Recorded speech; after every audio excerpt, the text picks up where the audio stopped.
Welcome to the Fearless Project podcast. I'm your host, Dominique, and this week I talk with Garrett Exner. Garrett is an Adjunct Fellow at the Hudson Institute and a contributing editor at Providence Magazine. He also has 14 years of service experience with the U.S. Marine Corps, where he served in the South Pacific, East Africa, and the Middle East. In today's episode, we discuss Israel and its centrality to the upcoming presidential elections come November 5th. We react to the U.S. presidential debate between Donald Trump and Joe Biden, and we discuss both administrations' foreign policy with Israel and the Middle East at large, and discuss potential outcomes come November 5th on what the stability in the Middle East might look like. I hope you enjoy the conversation. Garrett, thank you for coming back on the Fearless Project podcast. We're excited to have you. Thank you for having me. Last time we talked on the Deep Map, it was shortly after October 7, and obviously Israel is still central to the conversation here in the United States surrounding foreign policy.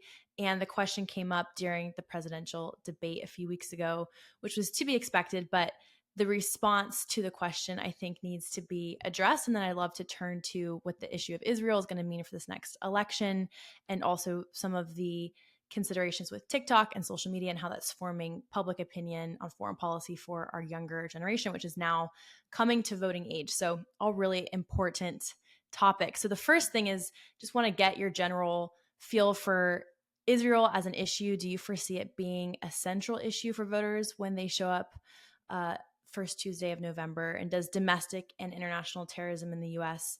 really shape public opinion at the moment? So I think it is very important to voters, the issue of terrorism. I'll start with that. I think Pew had a poll back in February that was about 63% of Americans list it as a top issue, defending against terrorism as a top issue that they want the president to address. Gallup has a different one. It puts it around, I think, 43%. So lower, but that's still fairly high that people list terrorism as a top priority, because it's a huge change over the last 2 years that we haven't kind of thought about terrorism as an American populace for really since the kind of downfall of ISIS, or kind of the war against ISIS around 2013, 2014, 2015. Oddly enough, that the last time Americans are very concerned about terrorism is at the end of the Obama administration, and here we are 3 years into the Biden administration, and Americans are again worried about terrorism when it wasn't a top concern during the Trump years. So I think it does factor in to the electorate. Israel is a totally different issue, because the issue of Israel doesn't poll particularly high on most broad polls of voters, but it polls very high on specific voters. So if you look at evangelicals, if you look at the Jewish communities in the United States, the issue of Israel polls very high. And if you similarly were to look at polls that were diving into kind of Muslim communities in America, the issue of the Palestinians and the conflict with Israel polls fairly high there as an issue of importance. So it's kind of idiosyncratic in a way, whether or not this matters in the overall election. I tend to think it matters more than just the election cycle. It's just top down, it's an issue of right and wrong. One side is right, one side is wrong. But beyond that, it's an issue of kind of what America stands for, and are we going to stand with people who are like-minded, or are we going to break our bonds with those folks to try to pick up a few extra votes in the electorate in a few swing states? And do you think, and this is totally me asking a question that might require speculation on your part, but do you think the issue of the border is then tied into concerns for domestic terrorism? I know that there's been a lot of even Islamists making their way up the southern border. Are some of these issues important to voters intrinsically linked in ways that might not be obvious at first? Absolutely. Director Wray, just at the end of last year, testified before, I think it was the Senate, that the risk of terrorism, the risk of a terrorist attack is elevated right now at the highest levels we've seen in a number of years, and it's rising. The State Department and others have put out several bulletins talking about this, but we know that terrorism is on the rise. We know that terrorists have come into the country. We know that we're not doing a good job vetting anyone that's coming into the country. And we're seeing more and more people from other areas. Traditionally, I think if you think about the immigration issue, you'd say, well, it's mostly migrants from Latin America, from South America, but that's no longer the case. In fact, this year we're seeing huge numbers from the Middle East, from South Asia, and East Asia coming in across the southern border, kind of unchecked and unguarded. It's hard to have around 7 million people cross the southern border in a year from all countries around the world and not assume that there are going to be bad actors that come across in a group that large. And I want to reference a Pew Research poll from April. As you mentioned, terrorism is the top concern, with 73% citing it's important to take measures to protect the U.S. from terror attacks. And Israel, only 22% said supporting Israel was their top foreign policy concern. So it's interesting to see that distinction between terrorism and then Israel. Do you think the focus on Israel and their fight against Hamas, does that aspect of countering terrorism play into the larger concern for U.S. in counterterrorism? I'm curious, like, what that distinction between Israel and then terrorism at large is. I think it does. It may not come through in a poll like that, but when Americans see images of terrorists kind of breaking into a country and wreaking havoc, murdering, raping, kidnapping across, burning people alive across a nation that looks in so many ways just like the United States, and it's a liberal democracy. Uh, when they see that and they see a wide open border, I think they kind of tie these things together. They know most Americans who are of a certain age remember what it's like to be under the threat of terrorism. They remember even at a closer timeline in Europe when France, Germany, Belgium were under kind of near constant terrorist attacks around the 2014, 2015 timeline, 2013 as well. So they remember this and they don't want to go back to it. So I think it may not link directly. I think that the issue of how do we support Israel in their fight against Hamas, and how do we protect America against terrorism, that might not come through directly in polling questions. But I think it's clear in everybody's mind who's looking at this problem that helping Israel destroy one terrorist organization, possibly two if they go north to Hezbollah, that's a good thing. That's two less terrorist organizations that we have to deal with, and that America has to deal with somewhere else. And maybe it curtails Iran's support for terrorism around the globe, which is something that America will eventually have to deal with, whether we want to or not. Hmm. Thinking about the other side, so a lot of these young college students who've been rioting on college campuses or outwardly supporting Hamas, do you think that's going to sway a big portion of the electorate, or are those people kind of already geared towards being sympathetic to one side of the political debate? I mean, the stuff on college campuses has been incredible to watch. It is absolute insanity. It was released today that from Avril Haines that Iran was basically funding parts of this. They had Iranian operatives who were in the protests, funding the protests, encouraging the protests, engaging online to encourage the protests, and I think those votes are lost. I mean, they're not. Those people aren't going to suddenly come around and say I was wrong. I was on the wrong side of history here. Um, I think they're more predisposed to just being anti-American than anything else. They're anti-American and anti anyone who seems to be enjoying America or enjoying freedom and the fruits of liberal democracy. And that, unfortunately, that ire has kind of been focused on the Jewish community, both in the United States and abroad.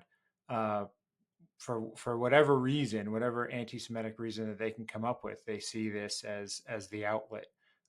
That's happened. That's actually kind of quite historical. That different communities, when they're feeling disgruntled about some issue, turn to the Jews as the scapegoat. I don't really know why or where that stems from. Usually, just ignorance and hatred. But it's weird to see it in America in modern times. I'm curious too. I know that the Jewish community has historically voted more Democrat. Do you think that the issue of Israel is going to maybe sway or split that voting bloc in this upcoming election? or has the potential to? I know that's hard to. I'm not as optimistic. I would love to be optimistic on that. I'd love to say that large portions of the Jewish community have kind of switched parties. Say it was 80-20 before, and maybe it's 60-40 in this election. I don't know if it gets that much. Maybe it breaks to somewhere around 70-30, meaning 70% support for Democrats, 30% for a Republican. I think Trump is probably the hurdle there for a lot of them. And I understand that it's hard to go from being a Democrat to all the way to Donald Trump. In the course of a year, people do it, but doing it en masse for an entire voting demographic is difficult. But I think some folks will change. I think what's more likely is that they just won't vote for Joe Biden because he's been particularly weak on this issue, and trying to kind of split the baby. He's trying to play both sides here. And if you're supportive of Israel, his record here has been rather appalling, I think, to most of us. Why is it so difficult to just support the right side here? Do you think RFK might pull in some of those Democrat voters who don't want to swing all the way for Trump, but who want someone who takes a harder line on Israel's security? Or because I know he's predicted to split the vote on both halves of the aisle, but I'm wondering if this issue in particular might kind of push those who lean more towards Biden to vote for him. I think maybe I hesitate on that because I think RFK has more kind of libertarian elements to him. Um, so I think it wouldn't be your traditional progressive Democrat uh, that is going to vote for RFK. It's possible that some will. I think, as I said, I think the most likely thing is that those voters just stay home. That they say, I normally vote Democrat. Maybe I'll vote Democrat in my local election. Um, there could be split ticket voting where they vote Democrat locally and just do not vote in the presidential election. That's possible. Um, I think if Israel polls high for you, uh, and you're going into the ballot box and you don't agree with anything that Donald Trump stands for, but you agree with support for Israel, it becomes very, very difficult to vote for Joe Biden. Like it's very hard to say he's going to see this thing through. He's going to support them, particularly if you're a true um, believer that Israel is on the side of right here, and you recognize that they also have a right to go north and deal with their northern border. There's no way that's happening during a Biden presidency. So the northern half of Israel will remain under fire, or literally on fire, as we've seen over the last few months, if Biden stays in office, because he's not going to give them the munitions they need to get the job done. I want to talk about that. Kind of maybe we can turn to Biden and Trump. What are some of the hallmarks of Trump's foreign policy when he was in office? I know the Abraham Accords was a huge legacy of his Middle East foreign policy. And how has the Biden administration diverged from that? And in many ways, this is my biggest frustration with the Biden administration, being candid, is all they had to do is keep a good thing going. And a lot of what the Biden administration seems to have done is undermine the legacy of the Trump administration and empowered and legitimized Iran in the region. So what are some of the policy differences between both administrations? Yeah, I think, well, Trump, for all his eccentricities, is very much, it looks very pragmatic in history, in hindsight, I should say, for his time. He leveraged U.S. energy, the economy, and our military aid to produce one of the largest and most significant peace deals in modern history in the Abraham Accords. He built a Middle East strategy that had kind of two main pillars, which were allies in the region, close friends in the region. Israel being at the top of that list, and Saudi Arabia, um, I would say, a distant second. And then everything kind of coalesced around that. He saw them as the leaders in the region. To a lesser extent, you could say he was not he wasn't combative with the Egyptian government. The Biden administration is kind of the opposite of that. They're extremely combative with the Egyptians, with the Saudis. They kind of pushed the Saudis to the side. If you remember, in the first few months of the Biden presidency, he was calling MBS a dictator and a thug and a whole bunch of other things. and then tried to make amends and go there and fist bumped with him, which just it was a terrible optic. But um,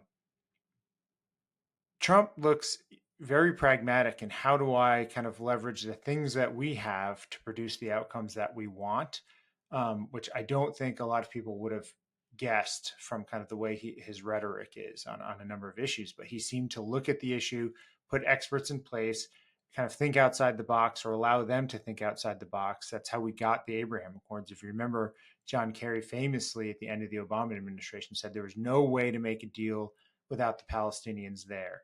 And that's exactly what happened in the Abraham Accords. You had multiple countries willing to make deals with the United States and with Israel and recognize Israel and move forward with a peace structure without even considering the Palestinians in this. And it just went right in the face of everything that the John Kerry State Department had said before, or even the Clinton State Department before that. Biden kind of turned all that on its head. And like you said, if he had just kept going in the same direction, things could have turned out fine. But I think they came into office, as a former boss of mine used to say, not with a foreign policy belief or kind of philosophy, but seeing the world with a domestic policy that they're now projecting on the rest of the world, and that they see the world in kind of red states and blue states, and blue states are treated nicely and red states are treated poorly. So Saudi Arabia is a red state. They were friendly with Trump, very friendly with Trump, and they love fossil fuels. Therefore, they're a red state, and they're going to get treated poorly by us. Same, Egypt is right in the same boat in that sense.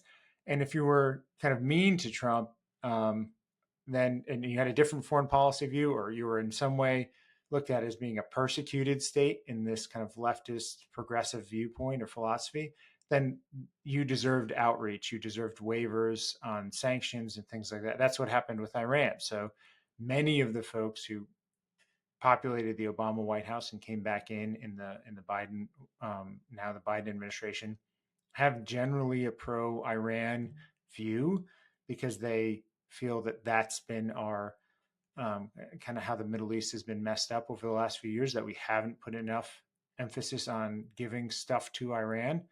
But it's simply not true. And none of the data um, carries out their logic. And they still charge ahead with it, wanting to give more and more money to Iran that Iran uses to destabilize the region. And then they kind of scratch their head and say, how did we get here? Yeah, it's like funding two parts of a war. You're empowering the aggressor and the adversary in the region, and then you're sending money to Israel to defend itself against Iran and their regional proxies.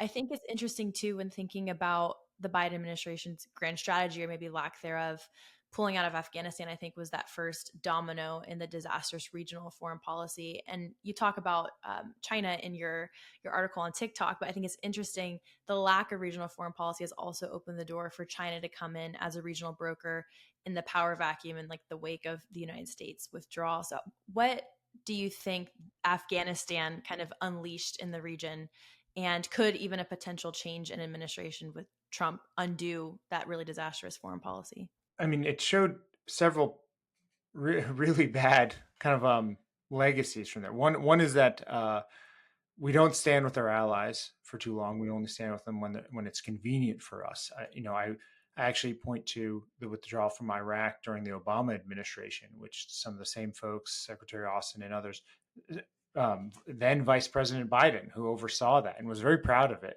until it all came crumbling down in the rise of ISIS.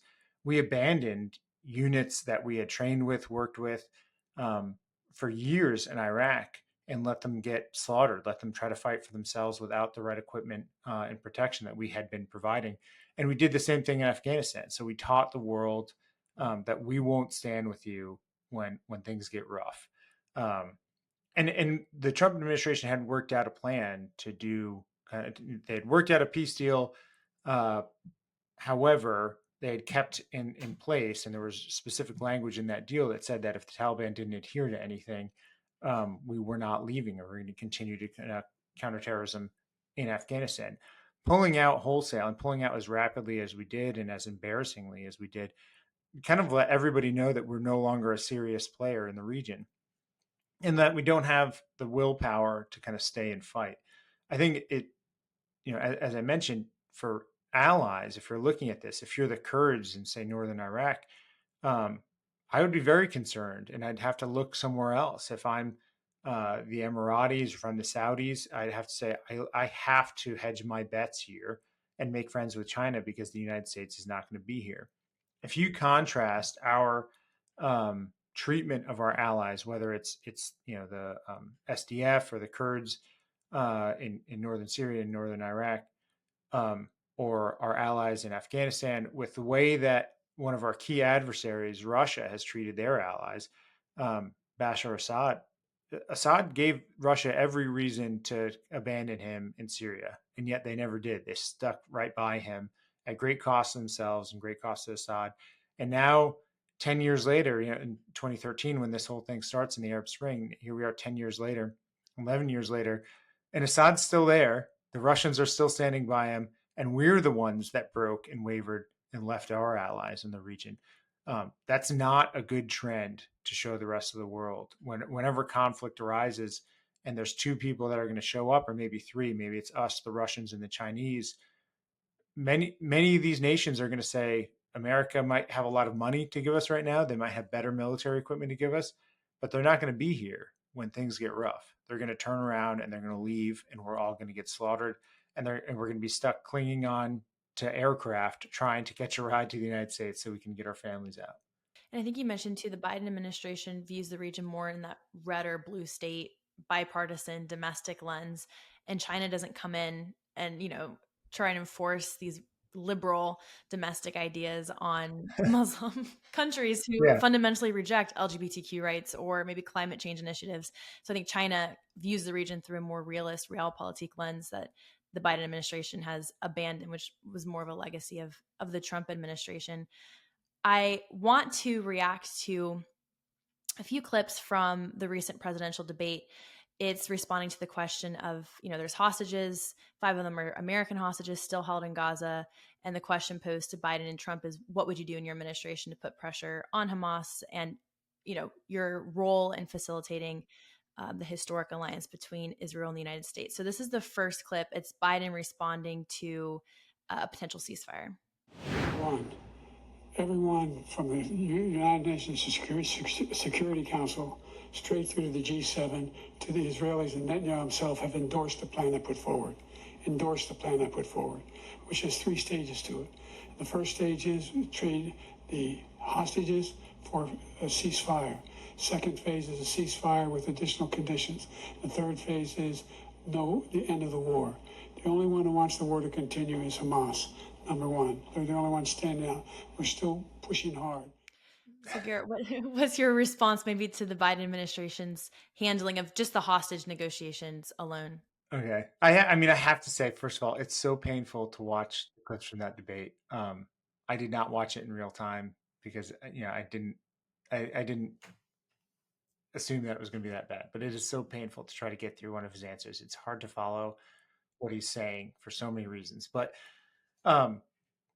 in terms of the hostage deal that he's trying to explain, or the ceasefire deal that he's trying to explain, he does a really horrendous job of it. There's so many things wrong with that deal. And I think the only reason Netanyahu and others said, sure, whatever to it, is because there's not a chance that it was going to happen. There's no way that deal was going to go through. I would also say that the way that President Biden talks about the deal, his rhetoric, should tell you exactly where he stands on these things. Exchanging hostages for a ceasefire is insane.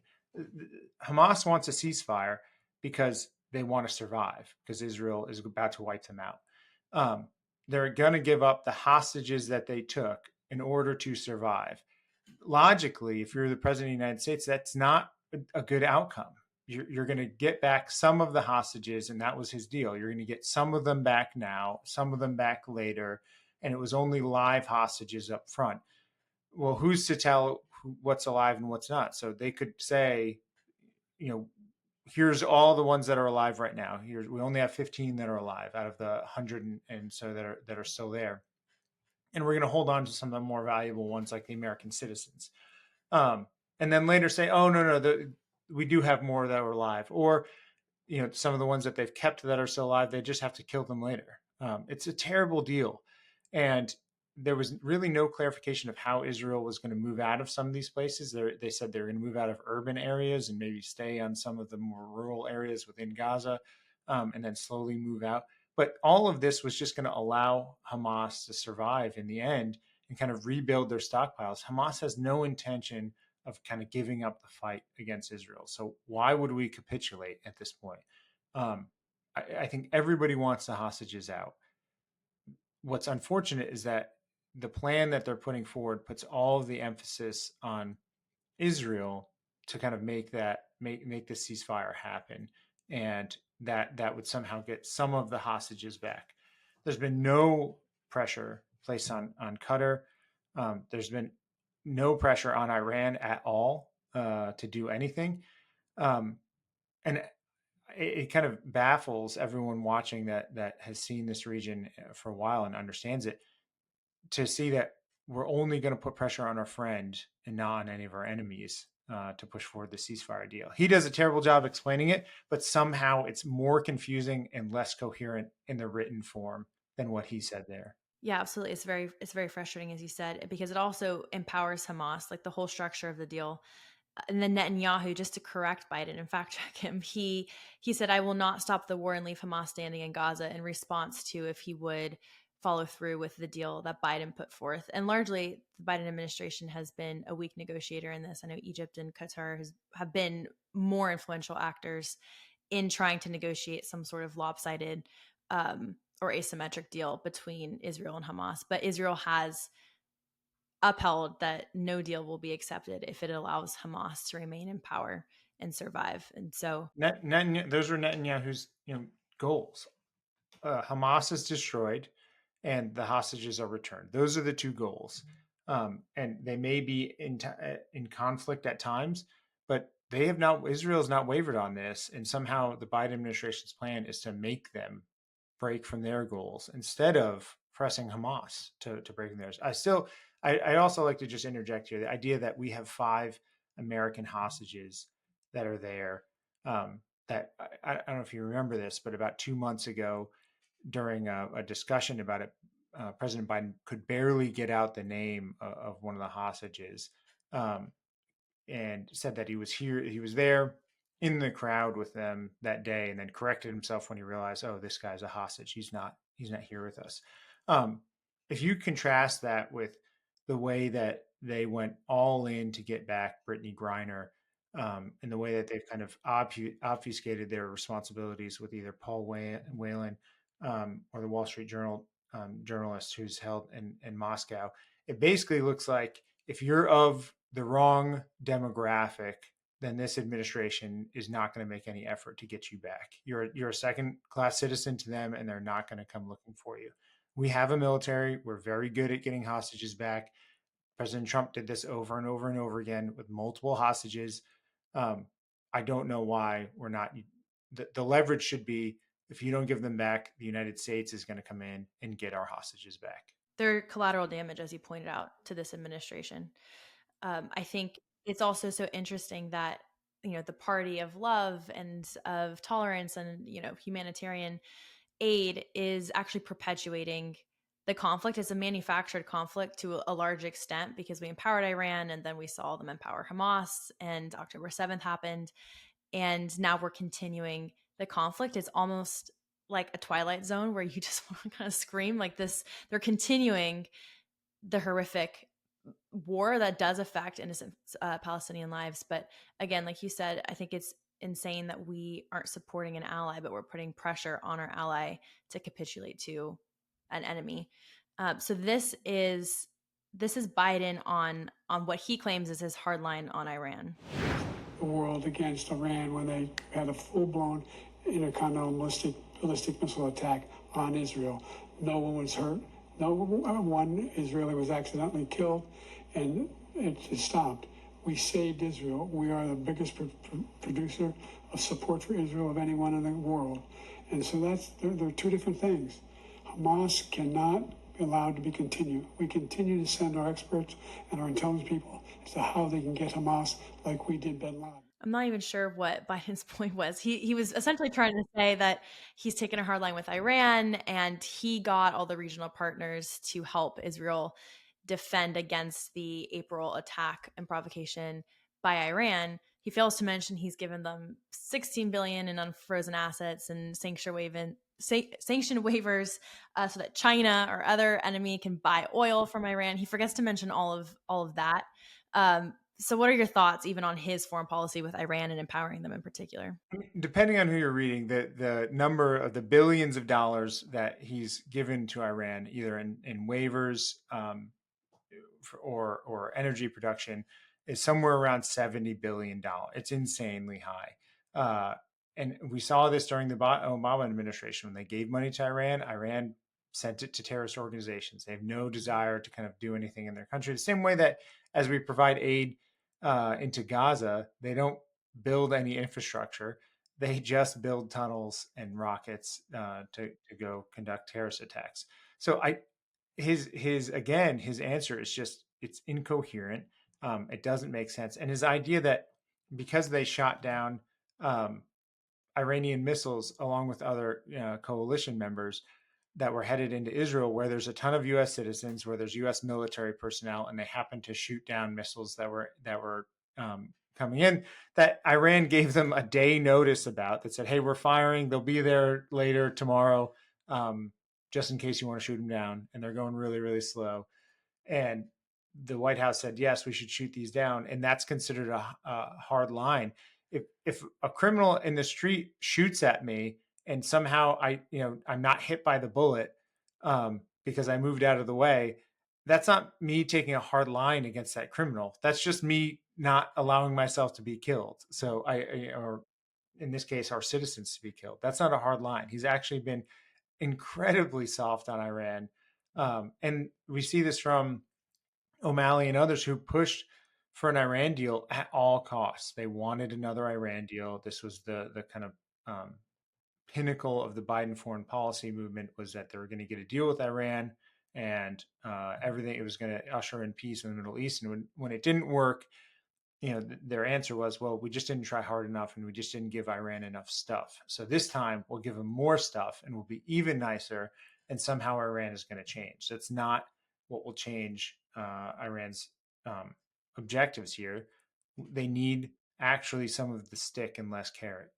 It's interesting too, the Biden administration has been so friendly and sympathetic to Iran. There was even a piece, I want to say in the Wall Street Journal a few months ago, about Iranian appointees in key Biden administration offices. So there is this interesting, it makes you almost scratch your head and wonder, what the Biden administration's strategic goal is in being so friendly to Iran. Is interesting. I honestly think that some of it just comes from a perspective of whatever's been done, we need to do something different. And since you've been friends with, previous administration were friends with Saudi Arabia, then Saudi Arabia's enemy, that's got to be our friend, because whatever Trump did, we need to do the opposite of that. And that'll work out. Trump wanted to, shut down the southern border. Well, we should have it wide open. And then when it doesn't work out, they kind of step back and they're kind of confused, but they don't actually change policy. They oftentimes just double down on the same policy, which is what they did with Iran. I think seeing it done to the extent we're seeing it now with advocating for the survival of Hamas and Hezbollah is kind of unfathomable. If you had said this just 10 years ago, people would say there's no way the United States would be the responsible party for saving a terrorist organization from destruction. And that's effectively what's happening. Hamas right now, the leadership knows that their best chance for survival is in the United States president coming into the rescue. Well, I want to get Trump's, he didn't really address Israel. He used his time to go back and address something about Ukraine. And then his talking point was that Biden was a bad Palestinian, which was one of the funnier parts of the evening. But he does say something that I think is important, so I'll play that now. Israel and Hamas. Israel's the one that wants to go. He said the only one who wants to keep going is Hamas. Actually, Israel is the one, and you should let him go and let him finish the job. He doesn't want to do it. He's become like a Palestinian, but they don't like him because he's a very bad Palestinian. He's a weak one. That part. Well, and Trump's got an ability to command some of these lines that are just they're funny. I know serious policy folks tend to not like it, but the American public seems to really enjoy it, so it works for him. I think to start, he's exactly right. Israel has to finish the job, and that's clear to everyone looking at this. That just says why would we stop somebody from killing terrorists and destroying a terrorist organization? Why would we stop them from doing that? And they don't really understand the logic that Biden's trying to put forward. So when Trump says this, it makes complete sense. And he's right to accuse Biden of slowing them down. They have slowed down weapons shipments and delayed weapons shipments to the Israelis on multiple occasions. And from a recent trip that I was on in Israel, particularly in the north, and military leaders I was speaking to, that's kind of the big thing that is crafting their decisions and working its way into their decisions is how much ammunition and how regular the flow of ammunition will be to Israel from the United States. If they go north and they go to attack Hezbollah, will the United States stop shipments? Now, Congress won't allow it. They would force it through and say that the administration has to send the arms. But a president has pretty wide authority to slow that down. We see this with Taiwan regularly, where Congress will approve, the State Department will approve, and then somehow it just gets kind of bogged down in bureaucracy, kind of like a rigid adherence to of fervent adherence to the bureaucracy to slow things down and sending arms somewhere. The Obama administration was very good at avoiding sending lethal aid to Ukraine for a long time. Trump clearly sent it in. And then we saw kind of return to this with the Biden administration, where it seems like they enjoy slowing down arms shipments to allies who are in kind of deep trouble in a fight. What did the elections in November have implication wise for the stability of the Middle East? We have a fellow at the Fearless Project, Farhad, who believes Hezbollah is going to wait until after the election to aggressively attack Israel. What are kind of the two possible outcomes for the region? Yeah, I think in a Biden victory, I think he feels untethered from having to worry about losing votes in the American populace. I tend to think at this point he's kind of hardened in his anger towards Netanyahu, and it would be a kind of pretty bad outcome for Israel, and that they would move pretty quickly to slow down arms deliveries and ammunition deliveries to Israel, and see and look for ways to make a deal now that they don't have to worry about the election, to make a better deal with Iran that would encompass some kind of remnant of Hamas continuing to exist, and Iran would be, in control of them in some way under some deal with the United States. That's what I think they would kind of push forward on. All really disastrous to the region. What that would end up doing is pushing others in the region, Egypt and Saudi Arabia, closer, and UAE closer to China. They would happily take more money from China, allow Chinese naval bases to be kind of placed around the region. It would be really catastrophic to American foreign policy, as the last 3 years have been. On the other side, I think Trump would come in and say kind of unequivocal support for Israel. We're going to give them stuff. One of the benefits to all of this is that selling arms is good for American arms manufacturers, and Trump tends to like that. He likes selling American weapons systems and ammunition to other countries around the world because it's good for the American economy.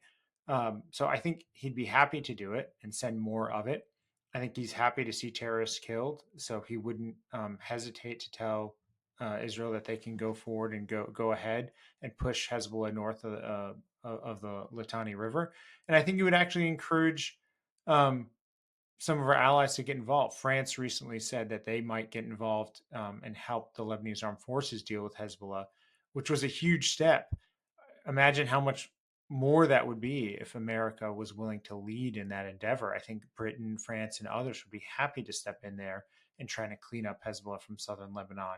With the Lebanese armed forces that we funded to about $5 billion over the last decade, why can't they get this done? It's kind of doesn't make any sense. We should say, hey, we gave you Lebanese armed forces, we gave you $5 billion.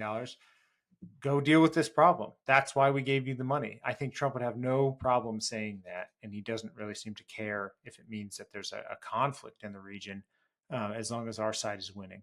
Kind of piggybacking off of the two potential alternatives, what what is a day after plan first for the audience? So what would Reconstruction look like in Gaza, and then how would each administration likely handle that process? Well, I think that's the biggest key, is that there has to be some reconstruction, in some way, and there always is after a war. But victory must come first, and then you can worry about it. Um, I think the key is how it happens, and the difference between the two administrations. I think I can tell you with near certainty that one administration would lean heavily on the UN and on UNRWA, and providing funding back to UNRWA, to do that reconstruction. And that would be the Biden administration. And the Trump administration would listen to Congress and say, we're not going to ever give money to UNRWA again. That Trump, who is already skeptical of international organizations, would say, no, we can't trust the UN. We've given the UN money to do things in Gaza, to build things in Gaza, and nothing's gotten built. So he'd probably turn it over to private entities to try to deliver that aid, which is probably has some drawbacks, some significant drawbacks. I think I can tell you that Trump would have never put a pier in there at the cost of $320 million and put U.S. service members at risk, delivering aid that ultimately went to Hamas and Islamic Jihad is insane. He would have never done that, because it would have been a huge waste of money, and he would have seen it as a terrible construction project from the get-go that was gonna fall apart. Especially when the Navy said we can't put this pier in here in the summer and springtime because the sea state in the Mediterranean is too high. Biden having no background in construction is probably the last person I would want dealing with reconstruction in Gaza. I think it goes much more smoothly under Trump. I think progressives would say it's going to be heavy-handed and too restrictive for Palestinian freedoms. But I think that's what Israel needs to ensure that their protection, on their southern border from more terrorist attacks. Looking at kind of domestic politics again, turning back to the initial topic at the top of the episode, I'm curious what your thoughts are on the divide in the Republican Party. I've done a few episodes these past few weeks on it, but the Tucker Carlsons, the Candace Owens, kind of supporting this America First policy. Do you think that is enough to divide? Is there a large enough portion of the Republican Party who are becoming more sympathetic to isolationist foreign policy ideas to divide the party on issues such as Israel or Ukraine? And what would maybe your response be to those who tout an America First kind of policy perspective, but who don't see, the importance of American foreign policy abroad? Yeah, so to start, I would say, when I hear an America first foreign policy, and I would venture to guess that most Americans, when they say an America first foreign policy, they hear that as a good thing. I put America first. It's my favorite country in the world. I want it to be first. So what's wrong with that? And I agree. I want an America first foreign policy. I do not want an isolationist foreign policy, because I think America has to lead, because if not us, then who steps up? It's likely China and Russia right behind them. There's no one else that's going to do it.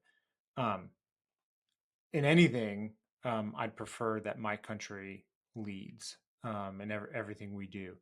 Does that mean that we need to pay more money to other countries? At times, and at times, no. At other times, it means they need to pony up the money. And I think that's more of what the America First agenda is from Trump. The isolationists, you mentioned Candace Owens or Tucker Carlson and others, that's something totally, I don't even think of that as being America First, because if America pulls back from the world and China takes over and China is the leader, then America is last, right? If it's it's kind of, to quote Ricky Bobby, it's kind of if you're not first, you're last scenario, where if we are not leading, then our enemy is, and that's a terrible kind of development. So I think when you talk to Americans about this, I don't think Americans like the idea of isolationism. I don't think Americans want to see any other country leading. So I don't think that actually um, is quite popular. I think what Americans want is the problems that they're seeing in their day to day dealt with. And that doesn't have anything to do, with the fentanyl crisis is a question of our southern border and being able to shore that up. The immigration crisis, again, it has to do with following the laws that are already in place to make sure that we are a country, a sovereign country with borders that are protected. None of that has to do with whether or not we fund allies to take out our adversaries. And I think when you talk to Americans about kind of the logic of why it makes much more sense to have our allies fight some of our adversaries for us, they're on board with it, and they see that it's a huge investment actually in American companies. In Ukraine, 80% of the money spent is spent in American manufacturing plants that are then sending that equipment over to Ukraine. So it's not like we're just sending the billions of dollars over into Ukraine and to just be stuffed in the pockets of politicians. We're actually sending it to companies here. And Mark Thiessen wrote a great piece, I think it was in Wall Street Journal, about this back in December of last year, about 80% of the money being spent in American factories. It was something like 25,000 jobs in Missouri, in weapons or ammunition manufacturing plants, factories in Ohio and other places. And he's calling out those because of the Josh Hawleys and the JD Vances of the world who are critical of the aid, but really it's going to their states in many ways. So I think it's an easy argument for the average American voter that will draw them away from isolationism. And the Tucker Carlsons and Candace Owens, I don't know really what to make of their arguments on some of this stuff. It's I would say parts of it are borderline anti-Semitic, parts of it are, or maybe full-on anti-Semitic, parts of it are simply just uneducated to the issues more deeply. And I don't know if there's, what are the motives kind of driving behind. Some of this is just them asking questions that nobody else is asking, and that's fine. But there's answers to most of this. So if you ask the question to the right person, then the answer's right there. This is good for America to take our adversaries off the map using allies and not putting American lives at risk. It's a good deal for us. I think it just requires a little bit of nuance and a little bit of inquiry below kind of the surface level arguments, which I wish that they would both, with their large platforms, maybe investigate a little bit. I think in closing, I really want to talk about an article that you wrote at the Hudson Institute, published at the Hudson Institute, on young adults' dependence on TikTok, on how TikTok is used by the CCP, and you make a case for turning back to civic education and highlighting the need for it. So what is the role of TikTok in shaping the younger electorate's policy positions? And even if we look specifically to Israel, what are some of the dangers there? So TikTok needs to be banned. It has to be banned. It's awful. And there's a lot more. I think, TikTok is the kind of tip of the iceberg in this. I think it's all of social media and kind of the younger generations. I'm a believer in kind of what Jonathan Haidt has put out recently, Dr. Jonathan Haidt, in his book, Anxious Generation, that we need to move phones away from children, and social media needs to be considered the way that we look at something like nicotine. It's an addictive substance that we don't trust to children because it actually changes the chemical makeup in their mind. Actually, Andrew Huberman on Huberman Lab had Jonathan Haidt on just a few weeks ago. And it was a wonderful conversation about kind of the psychology and the chemical process in the brain of children watching social media. And TikTok is kind of the leading edge of that. And what it's done, it's been used by foreign adversaries to push propaganda. It's been used by foreign adversaries to just really corrupt the minds of the young. Everything from convincing young children that they have Tourette's to convincing them that they're in the wrong body, that they need to be in a different body and they need to have surgeries on themselves to correct their body. It's meant really just to cause division. Even if you took the national security threat of TikTok and how it's taking all the data of various Americans and sending it back to Chinese servers, even if you took that out of it, I would still say it is an addictive substance that is corrupting children. And we've regulated substances like this in the past, whether it's nicotine or pornography or alcohol. And we say, under a certain age, you can't have this because it's bad for society. It's bad for you as an individual. And that's where we need to go. On TikTok, particularly if we look at the war in Israel, it was wholly responsible in so many ways for pushing so much kind of anti-Western propaganda. And there was multiple studies done showing that if you posted something that was anti-Semitic, it was elevated on TikTok, meaning it would get 2 or 3x the views that if you posted something that was just truthful. That should be ringing alarm bells for everybody. Do you want your children to start reading Osama bin Laden's manifesto of why he was right in killing 3,000 Americans on September 11th, or do you want them to put their phone down and go outside and have a normal childhood? Right. I think if your answer is the former, that you want them to read Osama bin Laden's manifesto, then you're going to see them protesting and sitting in camps in Columbia University and all these other schools, Harvard and others. If you want them to go outside and have a normal life, then they'll probably go to a normal college and have a normal education and be well-formed citizens. I'm a believer that banning TikTok and banning social media is one side of it. The back side of it is that we need to teach civic education. The best thing that Peggy Noonan had a wonderful article just on, I think it was on Memorial Day, about teaching children to love America. And this is something that many of us were raised in a time when we did this, where we taught them about American heroes and that America stood for something great. And we've since gotten away from that. And we've been teaching them a more critical mindset of their own nation. We're teaching them critical thinking far too early when they don't know the issues enough to critique them. We're teaching them that they need to start by being critical and then to think, instead of teaching them how to think and then and learning the issues, and then they can be critical on the back end. So I think starting with civic education kind of bolsters the second part of this, which the first part is getting rid of social media and phones from children, and then you have to teach them that this is a great country. There's nothing like it in the world. Yeah, amen. I think kind of going to the TikTok trends, there was one video that it was like a street interview. It was around 9/11, and the guy was asking a bunch of college age students like who was responsible for 9/11, and I don't think there's one student who knew. And then you have the letter to America trend, which you were referencing, with people reading Osama bin Laden's manifesto and resonating with it and calling to divest from America. And I thought, watching both of those trends emerge around the same time, I was like, this is emblematic of what is happening in our culture with young people. And I think the prevalence of critical theory, which used to be an academic concept at universities for the most part, again, students learning it after they had an entire civic education. So some were probably indoctrinated by it, but I myself was able to go to class and defend my beliefs. Now critical theory is prevalent on TikTok. It's widely available. It's trendy. This neo-Marxist revolution is what we're seeing play out on college campuses. So it's interesting to see how TikTok has been the vehicle of that. And God bless you as you raise your young kids and like new generation. I think the big question is how do you push back against it when it is so prevalent in society? I'm not sure exactly what that solution is. I feel like my wife and I have come up with a good plan here. We actually we're writing about this just the last few weeks.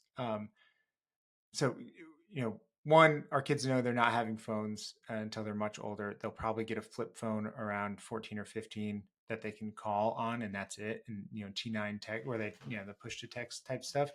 That's number one. But number two is that we make it a point to teach. We took our kids actually to Normandy this year. We talked to them about it. We watched, my kids are not that old, and we watched Saving Private Ryan and Band of Brothers with them.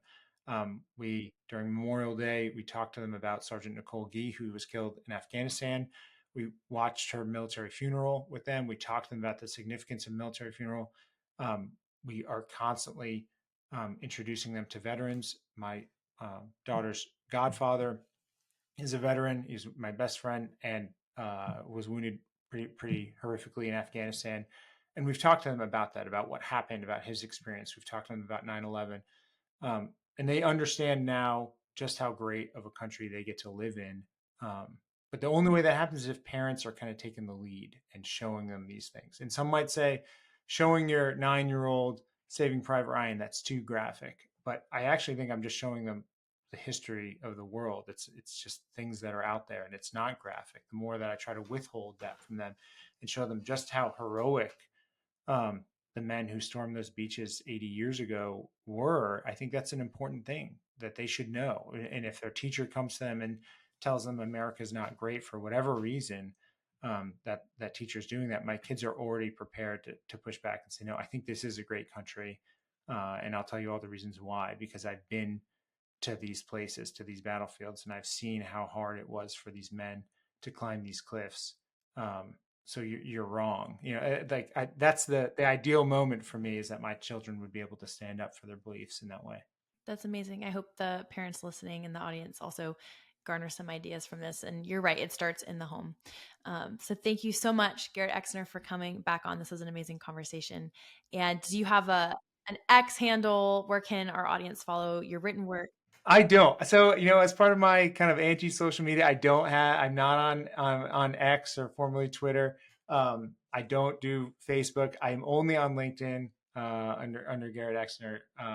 My wife does social media, and I feel like I would lose my mind if I was on X more often. And I definitely don't do TikTok or anything like that. But I am on LinkedIn.